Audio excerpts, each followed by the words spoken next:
Investisseurs, investisseuses, vous vous posez souvent la question sur comment vous allez investir, quelle stratégie vous allez utiliser pour investir dans l'immobilier au Congo. Sachez qu'il y a plusieurs stratégies et des bonnes stratégies qui peuvent vous rapporter pas mal d'argent. Mais la question principale est de savoir, est-ce que vous voulez investir à court terme ou à long terme?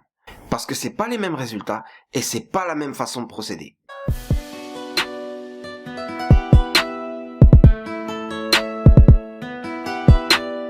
Bonjour à tous et à toutes, bienvenue dans cette nouvelle vidéo du Club des investisseurs immobiliers au Congo. Aujourd'hui, on se pose une question fondamentale.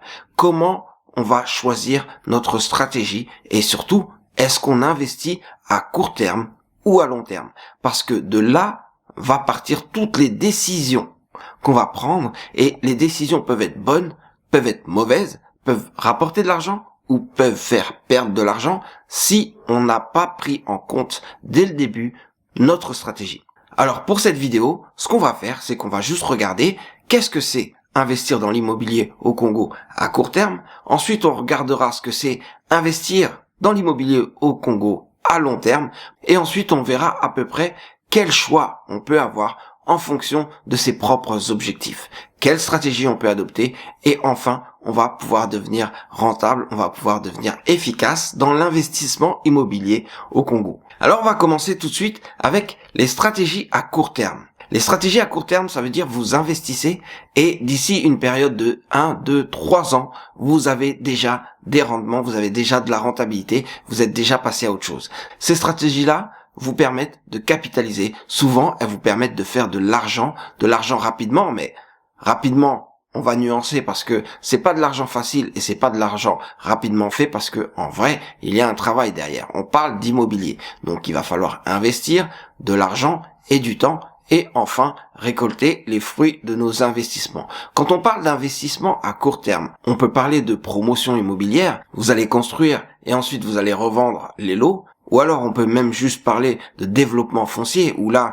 vous allez faire des découpages, vous allez faire de la viabilisation de terrain et vous allez revendre les terrains par lot. Mais il y a aussi des stratégies qui sont par exemple l'achat, rénovation, revente. C'est un peu plus technique, mais là encore il y a de belles marges à se faire en très peu de temps sur des bonnes opérations. Mais il y a aussi d'autres façons de procéder qui peuvent être détenir un bien ou louer un bien et ensuite le mettre à disposition aux utilisateurs pour des courtes périodes. Ça peut être le cas quand vous faites des colocations ou alors tout simplement quand vous faites des locations courte durée. Donc de là, on voit tout de suite l'intérêt qu'on peut avoir pour l'investissement à court terme. Tout de suite, on se dit, il y a du cash flow à faire, il y a de l'argent à gagner. Bien sûr qu'il y a de l'argent à gagner. Vous pouvez faire des plus-values en achetant une concession et en revendant des terrains lot par lot. Vous pouvez faire aussi des plus-values de l'ordre de 30 ou 50% quand vous faites construire des biens et que vous les revendez aussi par lot. Vous pouvez faire aussi de grosses plus-values quand vous achetez un bien, par exemple une maison inachevée et vous finissez les travaux et que vous revendez ce bien avec une belle marge, ou alors quand vous achetez un bien qui est vraiment délabré ou un bien qui n'a pas été entretenu et que vous faites du rafraîchissement et ensuite vous le revendez avec une belle marge. Donc toutes ces opérations peuvent vous permettre de faire de la plus-value et de gagner de l'argent en investissant des montants. Ça peut être des montants conséquents comme ça peut être des montants plus faibles. Une fois que vous avez investi ce montant, vous allez avoir un travail qui est de créer de la valeur ajoutée.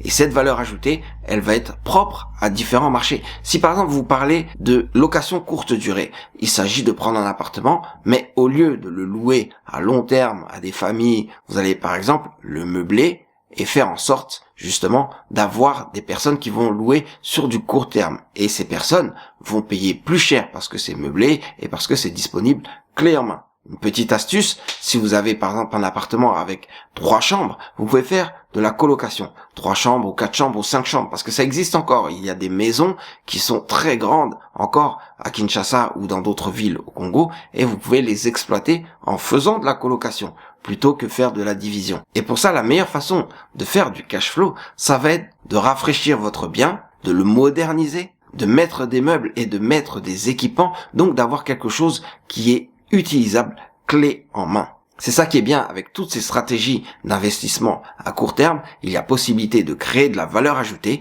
et ensuite de gagner cette valeur ajoutée, soit par des revenus, comme par exemple avec la location courte durée ou la colocation, où vous allez avoir des revenus toutes les semaines ou mensuellement qui vont être plus élevés que si vous faisiez juste de la colocation nue, soit par des revenus qui vont être des plus-values avec des reventes de biens que vous avez vraiment travaillé, que ce soit dans la promotion immobilière, dans le développement foncier ou dans l'achat, rénovation, revente. Ce qui est bien avec l'investissement à court terme, c'est que vous pouvez avoir des revenus et des revenus rapidement. Mais il y a aussi un fait, vous allez attaquer des marchés et vous pouvez être assez flexible dans ce que vous faites. Ça veut dire que vous avez différentes solutions d'attaquer le marché et là, vous allez pouvoir gagner de l'argent et du coup, vous avez la possibilité de tester des choses qui peuvent vous rapporter plus. Par contre, ce qu'on dira quand même, c'est que dans tout ce genre de projet, il y a un gros risque commercial. Ça, c'est le risque principal. Ça veut dire, vous pouvez avoir des belles opérations, mais si vous n'avez pas derrière la possibilité de revendre ce que vous avez fait, ce que vous avez transformé,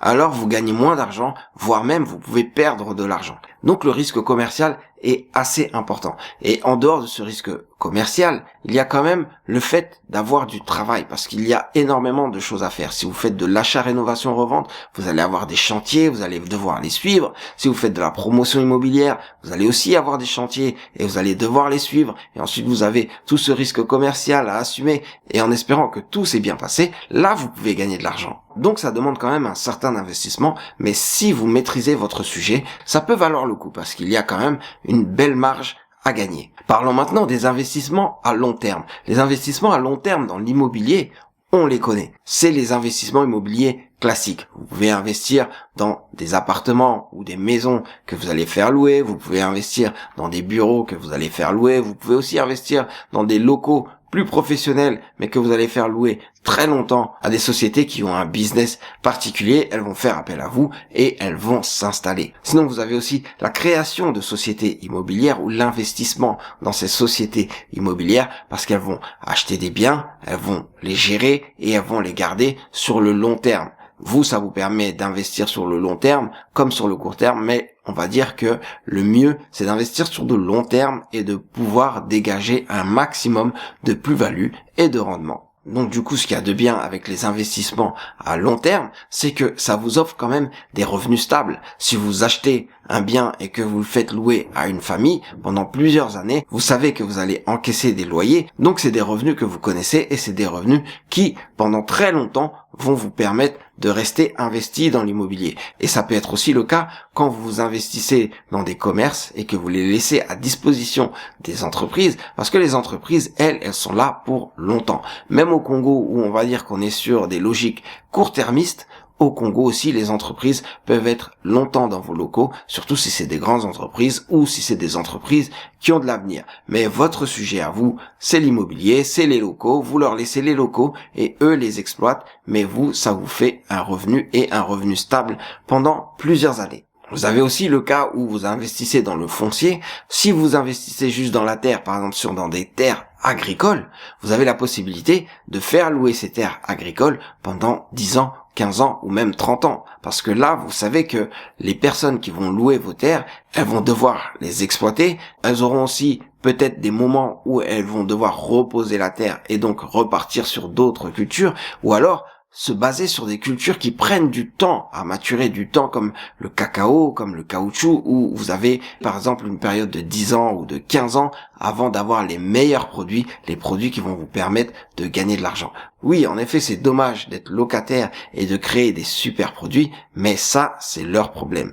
Vous leur confiez les terres, et en dehors de ça, eux, ils vous donnent un loyer. Et ce loyer pour votre terre agricole, c'est un loyer qui vous fait de l'argent et de l'argent pendant une longue période. En dehors de ça, vous pouvez aussi faire de la plus-value. Alors, certains vont parler de spéculation, et la spéculation, c'est pas de l'investissement, mais là, on va parler d'investissement parce que vous gardez des terres pendant longtemps, vous prenez des revenus avec ces terres, par exemple des loyers, par exemple des droits d'exploitation, mais c'est aussi le cas pour les appartements où vous allez garder pendant longtemps ces appartements, prendre des revenus, pas mal de rendement avec les loyers, et ensuite vous allez les revendre et les revendre plus cher avec l'appréciation sur les biens et donc faire une plus-value.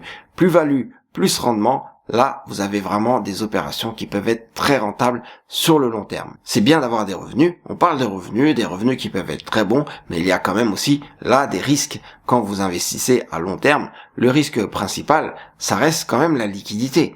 La liquidité, c'est quand vous devez vendre un bien, et ce bien, vous l'avez détenu pendant longtemps, vous pouvez vous retrouver à le vendre à des périodes un peu plus compliquées. Et là, le risque de liquidité peut diminuer la marge, voire même l'effacer. Donc c'est pas un petit risque. Et n'oubliez pas aussi les risques de vacances qu'il faut intégrer dans votre rentabilité, parce que quelquefois vous avez des biens qui ne vont pas être loués pendant 1 mois, 2 mois, voire même plusieurs mois avant de retomber sur un locataire qui va rester pendant 1 an, 2 ans, 3 ans ou 5 ans ou 10 ans. Attention à ça aussi souvent, parce que quelquefois on limite ce risque ou on oublie de l'intégrer dans les prévisions de rentabilité qu'on a. Sans oublier bien sûr les risques de défaut où vous pouvez avoir des impayés sur certains locataires qui, pendant un moment, ont une bonne situation, puis il peut arriver n'importe quoi qui fait que vos locataires ont des problèmes. Quand c'est des particuliers, ils peuvent avoir des problèmes d'argent. Quand c'est des entreprises, des problèmes de faillite ou des problèmes de trésorerie. Attention à ça aussi, parce que c'est un risque que vous avez sur le long terme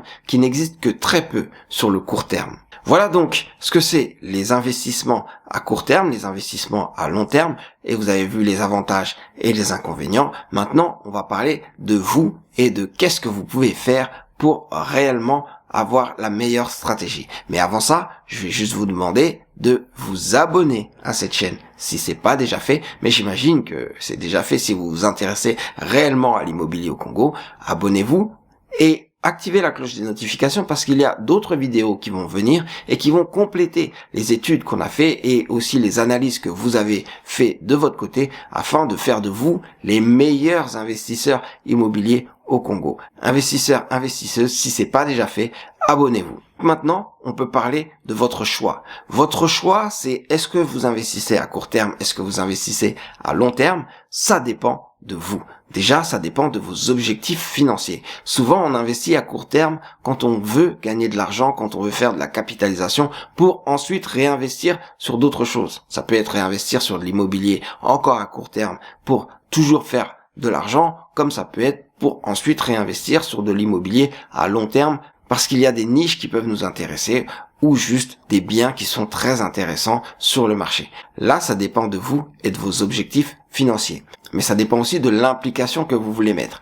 Souvent, on oublie de mettre la valeur temps dans nos investissements. Sachez que sur certains investissements, vous n'avez rien à faire. Et sur d'autres investissements, vous devez travailler. Si vous investissez sur une société immobilière, vous n'allez rien faire. Ça veut dire que vous allez juste mettre votre argent et attendre que les rendements se fassent. Mais si vous investissez dans une opération de promotion immobilière, sachez que vous allez avoir du travail au moins pendant plusieurs mois pour être sûr que ce que vous faites, c'est bien, c'est de la qualité et que ça va vous rapporter de l'argent. Donc n'oubliez pas le temps que vous allez devoir passer et les efforts que vous allez devoir passer sur vos investissements, parce que c'est important à prendre en compte. Après, il y a les montants aussi. Les montants, c'est en fonction de votre poche. Est-ce que vous avez tout l'argent qu'il vous faut pour investir directement dans un appartement que vous allez mettre à disposition d'une famille? Pas forcément. Est-ce que vous avez tout ce qu'il faut pour acheter une grande maison? Pas forcément. Là, vous allez avoir des stratégies qui sont d'investir en groupe dans des petits projets ou dans des plus gros projets, mais qui sont à court terme pour pouvoir récolter de l'argent et augmenter votre portefeuille. Sinon, c'est une question de financement aussi, et vous savez très bien qu'au Congo, le financement, ça peut être compliqué et quelquefois, ça va être sur du court terme. Là encore, vous allez choisir des opérations qui vous permettent d'être financé rapidement et de déboucler rapidement pour ensuite pouvoir dégager du cash flow, dégager des plus-values pour passer à autre chose. Là, ça dépend vraiment de vous, ça dépend de ce que vous avez en tête, mais ça dépend aussi de ce que vous savez faire et de ce que vous voulez faire. Est-ce que vous voulez mettre du temps? Est-ce que vous savez faire tout ce qui est travaux? Est-ce que vous savez faire tout ce qui est gestion de projet? Est-ce que vous savez gérer des biens immobiliers? C'est vous qui voyez ce que vous pouvez faire et ce que vous devez faire et vous vous lancez. L'essentiel, c'est de définir d'abord son projet. Et après, vous vous lancez dans le projet. Quelquefois, vous pouvez même partir sur un investissement à long terme, mais finalement, vous revendez parce que vous avez d'autres choses à faire et vous faites une plus-value pour vous lancer dans autre chose. Ça dépend de vous, ça dépend du contexte, ça dépend de ce que vous avez en main et ça dépend surtout de vos objectifs financiers. Donc avec ça, vous avez tout ce qu'il vous faut pour savoir dans quoi vous allez investir et comment vous allez investir, il ne reste plus qu'à passer à l'action. C'est donc maintenant à la fin de la vidéo. On va couper la vidéo et on va se mettre au travail. Merci d'avoir suivi en tout cas la vidéo jusqu'au bout. On se revoit très prochainement pour une autre vidéo qui parle d'immobilier au Congo. C'était Serge Aliwanya pour le club des investisseurs immobiliers au Congo. Restez connectés, restons connectés.